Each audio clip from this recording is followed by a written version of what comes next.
Hello students, आज हम पढ़ेंगे my wonderful book of social studies. ये क्लास 5th की सोशल स्टडी की बुक है। इसमें हम चैप्टर नंबर 5 करेंगे नेचुरल रिसोर्सेज। ये हमने कंप्लीट कर लिया है, पढ़ लिया है। आज हम करेंगे इसकी एक्सरसाइज।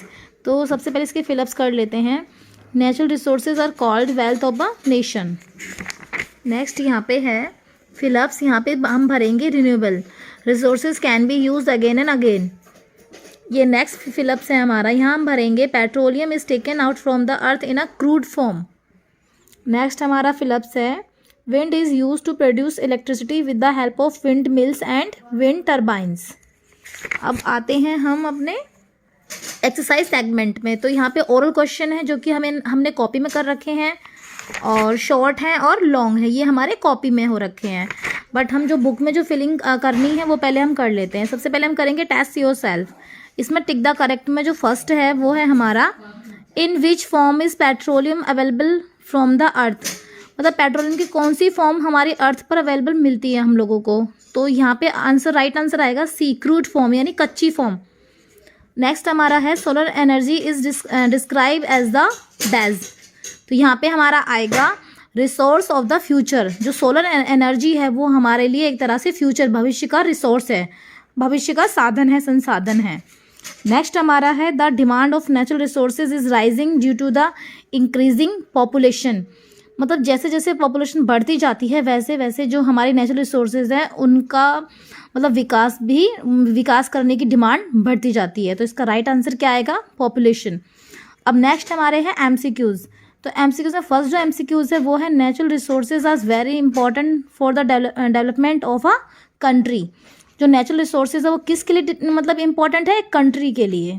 उसका मतलब अब विकास किसके लिए ज़रूरी है? एक कंट्री के लिए। तो सेकंड जो हमारा है वो है examples of natural resources that can be use directly are air and water. मतलब एयर एंड वाटर जो मतलब ऐसे नेचुरल रिसोर्सेज जिनको हम डायरेक्टली यूज़ कर सकते हैं। ठीक है। नेक्स्ट हम आते हैं यहाँ पे B, list the following in the correct column. मतलब यहाँ पे एक तरफ हमारी रिन्यूएबल की कॉलम है, एक तरफ नॉन रिन्यूएबल कॉलम है। इसमें हमें यहाँ छांटने हैं कौन से रिन्यूएबल है और कौन से नॉन रिन्यूएबल। रिन्यूएबल यानी कि जिनको हम बार बार मतलब अगेन एंड अगेन यूज़ कर सकते हैं, बना सकते हैं।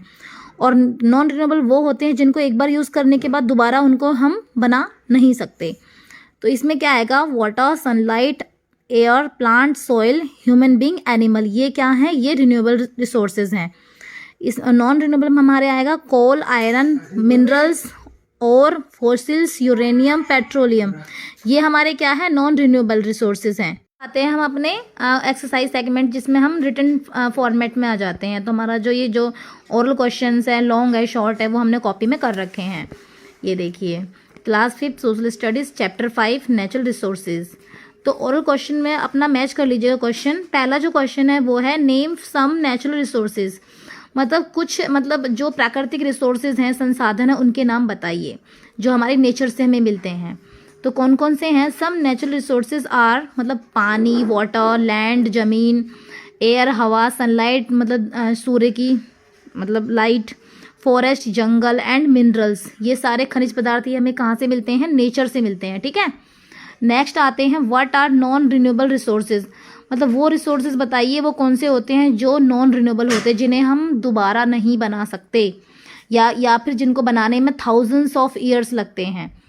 तो नॉन रिन्यूएबल रिसोर्सेज आर कौन कौन से? Oil, coal, copper, diamonds, natural gas, minerals, iron ores, gold, silver, rocks and fossil fuels. Fossil fuels कौन से होते हैं हमारे? इसमें हमारा पेट्रोलियम, कोल मतलब फॉसिल फ्यूल्स वो होते हैं जिनमें एनिमल और प्लांट्स काफ़ी थाउजेंड्स ऑफ ईयर्स पहले क्या होता था, वो सारे मतलब मिट्टी के नीचे, ज़मीन के नीचे दब जाते हैं। दबने के बाद उनमें जो भी प्रोसेस होता है उसके बाद क्या बनता है? हमारा फॉसिल फ्यूल्स। नेक्स्ट हमारे आता है शॉर्ट आंसर। तो शॉर्ट आंसर में हमारा पहला जो क्वेश्चन है वो है give 2 example of fossil fuels. Fossil fuels के 2 एग्जाम्पल बताने हैं। तो हमने पहले ही बताया था, एक होता है कोल, एक तो और दूसरा होता है पेट्रोलियम। तो इसे हम कैसे लिखेंगे? 2 example of fossil fuels are coal and petroleum. हमारा शॉर्ट है, short number 2, write 3 uses of natural resources. मतलब जो प्राकृतिक संसाधन है उनके 3 यूजेस बताने हैं। इसे हम ऐसे लिखेंगे 3 uses of natural resources are. पहला क्या है? Water from rivers are use to produce electricity by building dams. मतलब जो पानी हम रिवर से जो हमें पानी मिलता है उनसे हम इलेक्ट्रिसिटी बना सकते हैं। कैसे? वहाँ पे डैम बना के, रिवर्स के ऊपर डैम बना के उस पानी को, उस नेचुरल रिसोर्स को हम यूज़ के लिए बना सकते हैं इलेक्ट्रिसिटी के रूप में। सेकंड हमारा है woods that we get from trees use to build houses make paper used in cooking. मतलब ट्रीज हमारा क्या है? ये सारा हमारा नेचुरल रिसोर्सेज है। इससे जो हमें क्या मिलती है? लकड़ी से हम घर बनाते हैं, पेपर बनाते हैं और इसे कुकिंग में भी एज अ फ्यूल यूज़ करते हैं। थर्ड हमारा यूजेस क्या है नेचुरल रिसोर्सेज का? वो है we get fuel and energy from air water and trees to run our machine gadget and vehicles. क्या है? हमें फ्यूल और एनर्जी कहाँ से मिलती है? सन से हमें एनर्जी मिलती है, एयर से, और हमारा वाटर से हमें फ्यूल वगैरह, एनर्जी वगैरह सब मिलती है। तो इससे हम क्या कर सकते हैं? मशीन चला सकते हैं, गैजेट्स चला सकते हैं और व्हीकल्स चला सकते हैं। नेक्स्ट हमारा शॉर्ट क्वेश्चन है right 3 ways in which you can help to conserve natural resources। ऐसे 3 तरीके बताने हैं जिससे कि जो हम नेचुरल रिसोर्सेज को कंजर्व कर सकते हैं, बचा सकते हैं, अब आने वाले टाइम के लिए उसको संभाल के रख सकते हैं। 3 ways in which I can help to conserve natural resources are given below। तो जो 3 नेचुरल रिसोर्सेज को किस तरीके से हम कंजर्व कर सकते हैं, 3 जो वे हैं, तरीके हैं, वो नीचे दिए गए हैं। पहला क्या है? Reducing wastage of paper. जो पेपर हमें कहाँ से मिलता है? ट्रीज, लकड़ी से मिलता है। तो सबसे हमें पेपर का मतलब ज़्यादा वेस्टेज कम करना होगा और इसका वेस्टेज बहुत ही ज़्यादा कम करना होगा, कम से कम इसका वेस्टेज करना होगा पेपर का। सेकंड हमारा है planting trees whenever and wherever we can. मतलब जहाँ भी हमें, कहीं भी, कैसे भी हमें बहुत सारे ट्रीज लगाने होंगे। थर्ड हमारा है reducing consumption and wastage of electricity and water. और इलेक्ट्रिसिटी और वाटर का हमें बहुत ही ज़्यादा कम मतलब वेस्ट करना चाहिए और इनको हमें बचा के रखना चाहिए। अब आते हैं हम अपने लॉन्ग क्वेश्चन सेगमेंट में। सबसे पहला हमारा लॉन्ग है what are natural resources. Natural resources क्या है? Differentiate between renewable and non renewable resources. और हमें रिन्यूएबल और नॉन रिन्यूएबल रिसोर्सेज में हमें डिफरेंट बताना है, हमें अंतर बताना है। तो सबसे पहले हम आंसर देंगे what are natural resources. Natural resources क्या है? Natural resources are the wealth given to us by nature. तो जो नेचुरल रिसोर्सेज है वो हमें कहाँ से मिले हैं? वो हमें नेचर से मिले हैं। नेचर से मिला हुआ एक धन है, एक हमारे लिए वेल्थ है जिसका हम बहुत ही अच्छी तरीके से यूज़ कर सकते हैं। अब यहाँ पे हम करते हैं इनमें अंतर बताना। तो एक सेगमेंट में हम लिखेंगे रिन्यूएबल, दूसरे में लिखेंगे non renewable. Renewable resources are that ones that can be used again and again. जो रिन्यूएबल रिसोर्सेज होते हैं उन्हें हम बार बार यूज़ कर सकते हैं। Example wind, sunlight and water. इनको हम बार बार यूज़ कर सकते हैं और ये कभी ख़त्म नहीं हो सकती। Non renewable resources are the ones that do not grow और कम बैक।